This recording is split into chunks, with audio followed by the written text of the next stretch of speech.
মা, পিসিমা প্রতি রাতে আমার গোপন জায়গায় আঙ্গুল দিয়ে ব্যথা দেয়, বলে এতে নাকি ভালো লাগবে, কিন্তু আমার তো খুব ব্যথা করে। পিসিমা প্রতিশ্রুতি দেয় চকলেট আইসক্রিম দেবে, রাতে মোবাইলে অদ্ভুত ভিডিও দেখে আমার গালে চুমু দেয়। চুমুতে একটু ভালো লাগে, মনে হয় সে আদর করছে, কিন্তু পরে আবার সেই যন্ত্রণা শুরু হয়। আমি কাঁদলে পিসিমা বলে, লক্ষ্মী মেয়ে, সহ্য কর। আমি ছটফট করি, কিন্তু সে থামে না। আমি প্রথমে তৃষার কথা বিশ্বাস করিনি। সে মাত্র 6 বছরের, হয়তো পিসিমার সাথে না ঘুমানোর অজুহাত খুঁজছে। আমাদের 3টে ঘর, একটিতে শ্বশুর শাশুড়ি, অন্যটিতে আমরা স্বামী স্ত্রী, আর বাকিটাতে ননদ ঈশিতা। তৃষা বড় হওয়ায় সে এখন ঈশিতার সাথে ঘুমায়। ঈশিতার HSC পরীক্ষা দিয়েছে, পড়াশোনায় ভালো। তৃষার কান্নামাখা কথা শুনে আমার মন অস্থির হলো। সে সত্যি বলতে পারে, কারণ আগে কখনো এমন বলেনি। সে জোর দিয়ে বলল, মা, আমি আর পিসিমার ঘরে যাব না। আমি তাকে সান্ত্বনা দিলাম, যেতে হবে না। শুনে সে খুশি হয়ে উঠল। আমি বিষয়টি স্বামী অনিককে বললাম। সে হতবাক হয়ে জিজ্ঞেস করল, তুমি নিশ্চিত? আমি বললাম, হ্যাঁ, তৃষা মিথ্যে বলে না। অনিক বলল, বিশ্বাস হচ্ছে না। আমার বোন তো নিয়মিত মন্দিরে যায়, প্রতিদিন সন্ধ্যা প্রদীপ দেয়, সে এমন কাজ করবে? আমি বললাম, আমি প্রমাণ করব তৃষা সত্যি বলেছে। অনেক অনুরোধ করল, কারো কাছে প্রকাশ করো না, এটা আমাদের পরিবারের জন্য লজ্জার বিষয়। আমি বললাম, তোমার চিন্তা করার দরকার নেই, আমি রহস্য উদ্ধার করব। কেন ঈশিতা আমার মেয়ের সাথে এমন করছে? অনেক বলল, আমিও দেখতে চাই আমার ধার্মিক পূজা পাঠ করা বোন কিভাবে এ কাজ করে।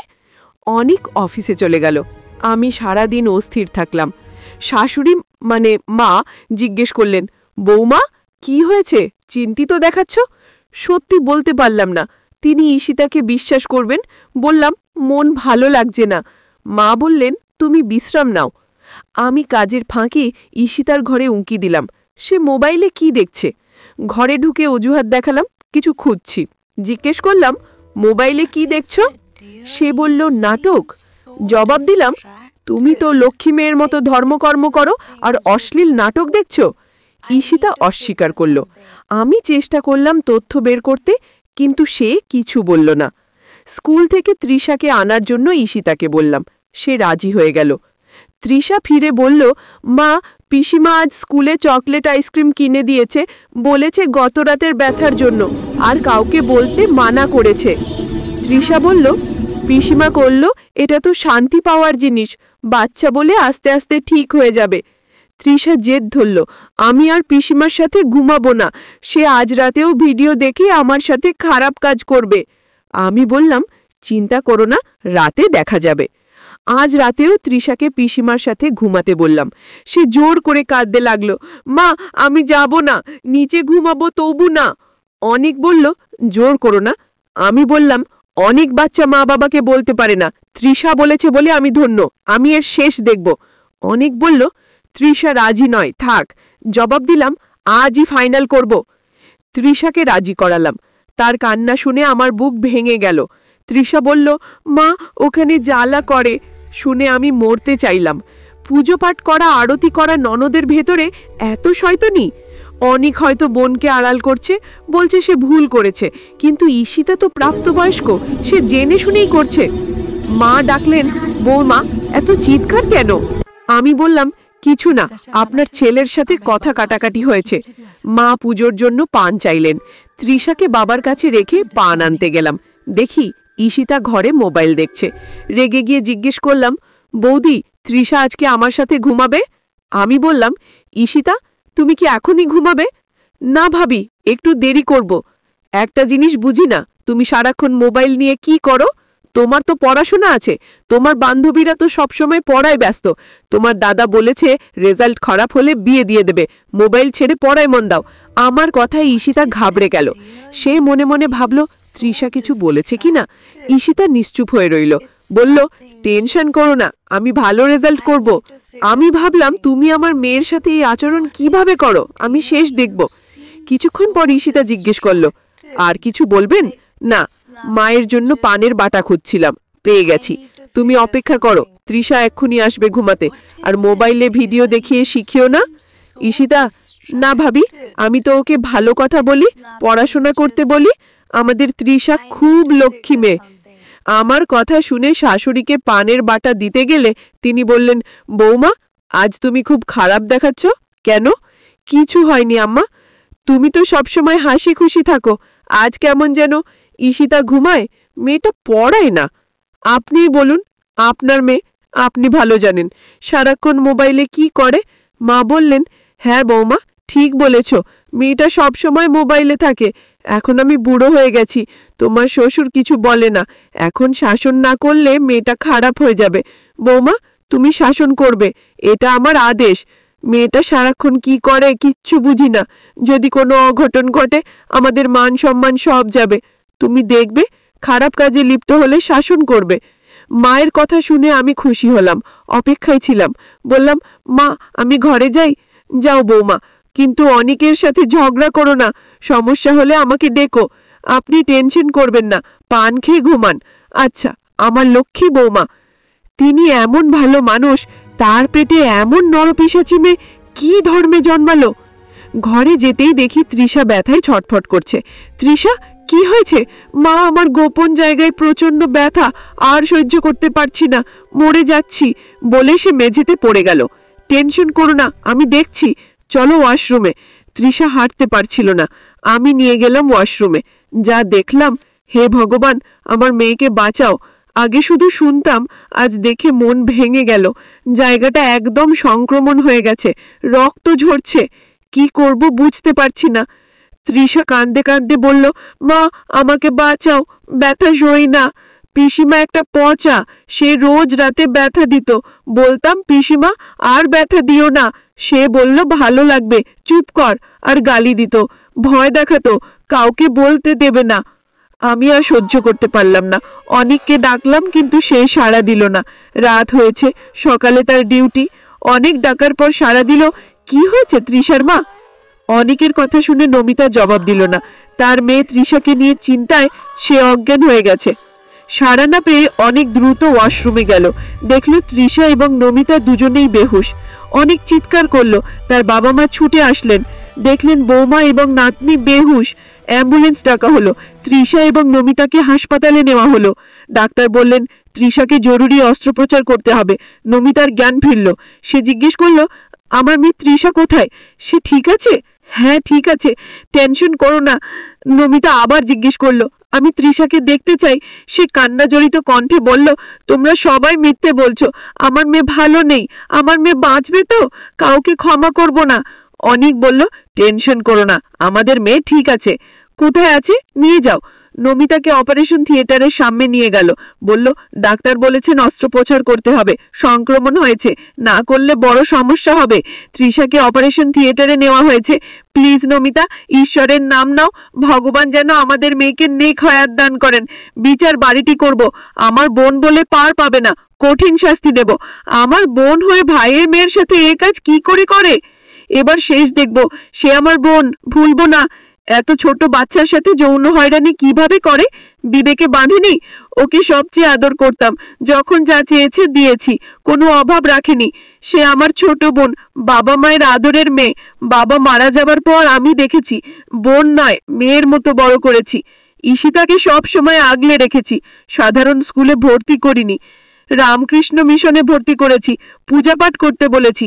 সেই বোন পূজার আড়ালে এত খারাপ হতে পারে কল্পনাও করতে পারি না।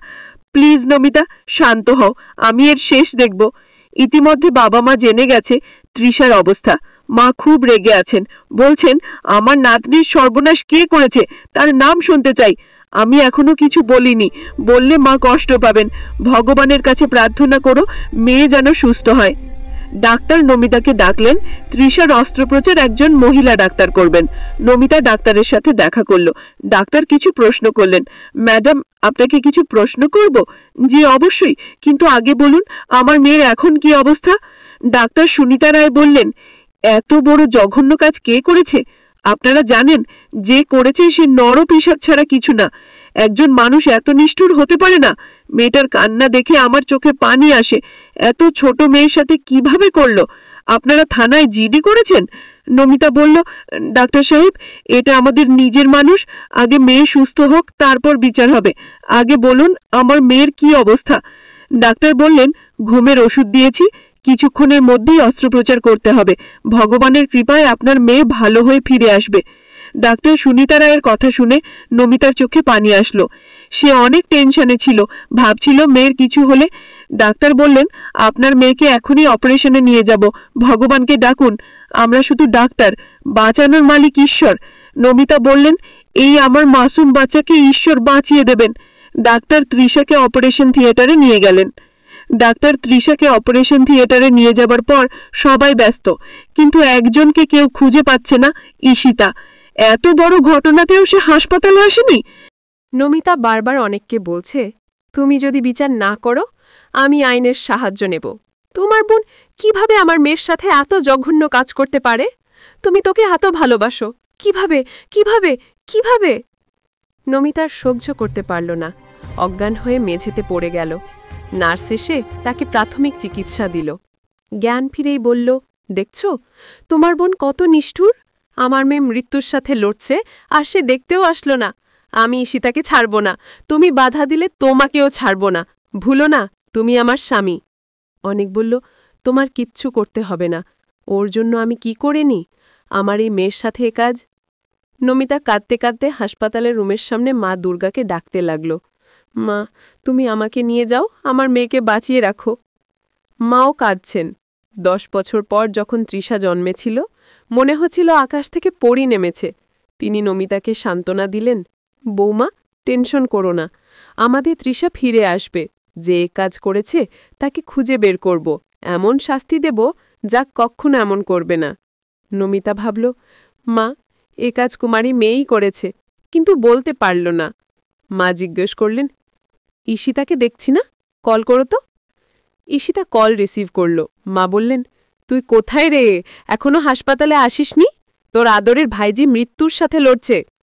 ঈশিতা বলল, মা, আমার কাজ আছে, দ্রুত আসছি। তোর কাজ আমার নাতনির চেয়ে গুরুত্বপূর্ণ? সবাই কাঁদছে আর তুই কাজ নিয়ে আছিস? তোর ভাই তোর জন্য কত কিছু করেছে, তার খরচে তুই পড়ছিস। তোর ভাবি 2 বার অজ্ঞান হয়েছে, আমার বাসায় না যেতে হয়। যদি যেতেই হয় তাহলে তোর খবর আছে। মা কল কেটে দিলেন। ডাক্তার অপারেশন শেষ করে বেরোলেন, সবাই ছুটে গেল। নমিতা জিজ্ঞেস করল, আমার মেয়ের কি অবস্থা? ডাক্তার বললেন, ভগবানের কৃপায় অপারেশন সফল, কিন্তু একটা দুঃখের সংবাদ আছে। সবাই উদ্বিগ্ন হয়ে শুনল। ক্ষত এত বেশি যে এই মেয়ে কখনো মা হতে পারবে না, কিন্তু এই কথা কাউকে বলবেন না, বিশেষ করে মেয়েটা যেন না জানে। খবর শুনে সবাই ভগবানকে ডাকতে লাগল, হে ঈশ্বর, আমরা কি অন্যায় করেছিলাম? নমিতা জিজ্ঞেস করল, কখন মেয়ের সাথে দেখা করতে পারব? ডাক্তার বললেন, জ্ঞান ফিরতে সকাল হয়ে যাবে, আপনারা বাইরে বিশ্রাম নেন। আমার জীবনে এত ছোট মেয়ের এমন অপারেশন আর করিনি। অপারেশন করতে গিয়েও আমারও কান্না পেয়েছে। যে কাজ করেছে ঈশ্বর তার শাস্তি দেবেন, আপনারা যা করতে চান করুন। ডাক্তার কাঁদতে কাঁদতে চলে গেলেন। নমিতা আর থামতে পারল না, মাথা দেয়ালে ঠুকতে লাগল। অনেক এসে থামালো, তুমি ভেঙে পড়ো না, আমরা বিচার করব।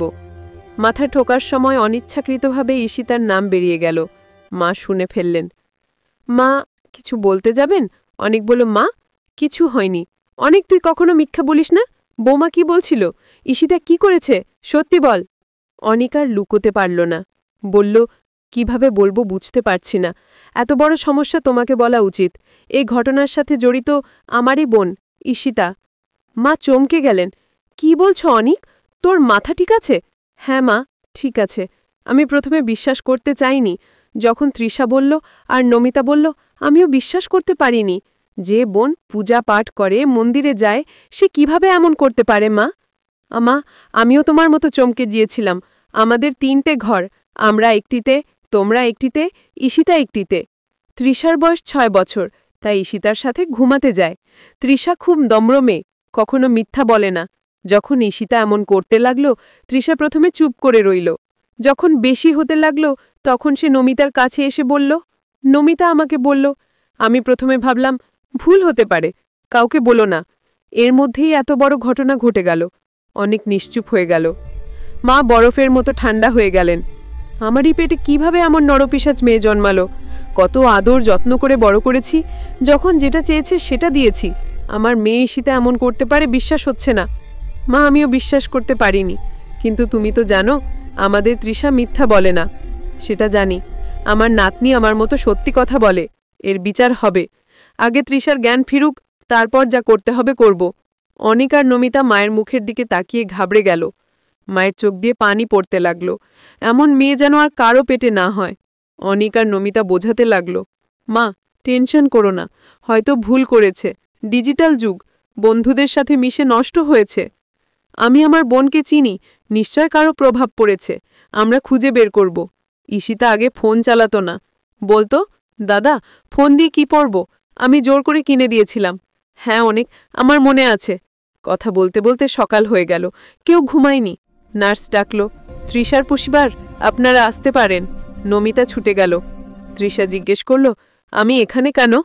নমিতা বলল, তোমার ব্যথা হচ্ছিল, তাই হাসপাতালে আনা, তুমি দ্রুত সুস্থ হয়ে যাবে। তৃষা সবাইকে দেখে খুশি হল। দিদাকে জিজ্ঞেস করল, দিদা আমি কি ঠিক আছি? দিদা কাঁদতে কাঁদতে বললেন, তোর কিচ্ছু হয়নি, আমরা তোর পাশে আছি। তৃষা বলল, দিদা কাঁদো না, ভগবান আমাকে দ্রুত সুস্থ করে দেবেন। দিদা বললেন, আমার পাগলি মেয়েটা। তৃষা জিজ্ঞেস করল, দিদা পিসিমাকে দেখছি না, সে কি হাসপাতালে আসেনি?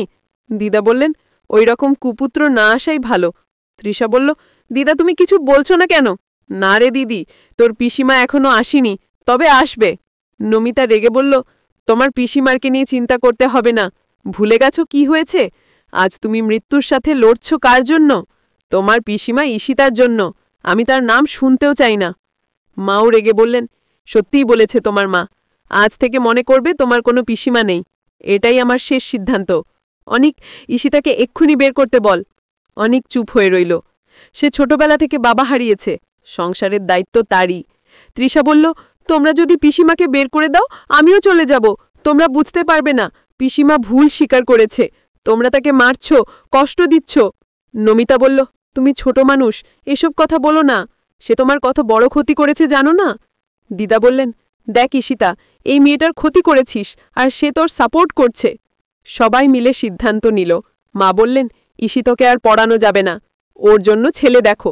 অনিক তার বন্ধুর ছোট ভাইকে প্রস্তাব দিল। ছেলেপক্ষীরা এসে ঈশিতাকে দেখল, পছন্দ হলো, বিয়ের দিন ঠিক হলো। বিয়ের কিছুদিন পর ঈশিতা বাড়ি এলো, সবার পা ধরে মাফ চাইল। তৃষাকে জড়িয়ে কাঁদল, আমার লক্ষ্মী আমরু, তোমার সাথে আমি অনেক খারাপ করেছি, আমাকে মাফ করে দিও। তৃষা বলল, তুমি আমার ছোট মা, মনে করি, কখনো পিসিমা মনে করিনি। ঈশিতা বলল, আমার পাগলি মেয়েটা। এই গল্প থেকে শিক্ষা, আপনার বাড়িতে যদি মেয়ে বা বোন থাকে, সময় মতো তাদের যত্ন নেন, খেয়াল রাখুন তারা কোথায় যায়, কি করে, মোবাইলে কি দেখে। পর্নোগ্রাফি থেকে সাবধান, এটি একজন সাধারণ মানুষকেও খুব দ্রুত খারাপ পথে নিয়ে যেতে পারে। আজ যেমন তৃষার সাথে ঘটল, কাল আপনার বাড়ির কারো সঙ্গে এমন ঘটতে সময় লাগবে না।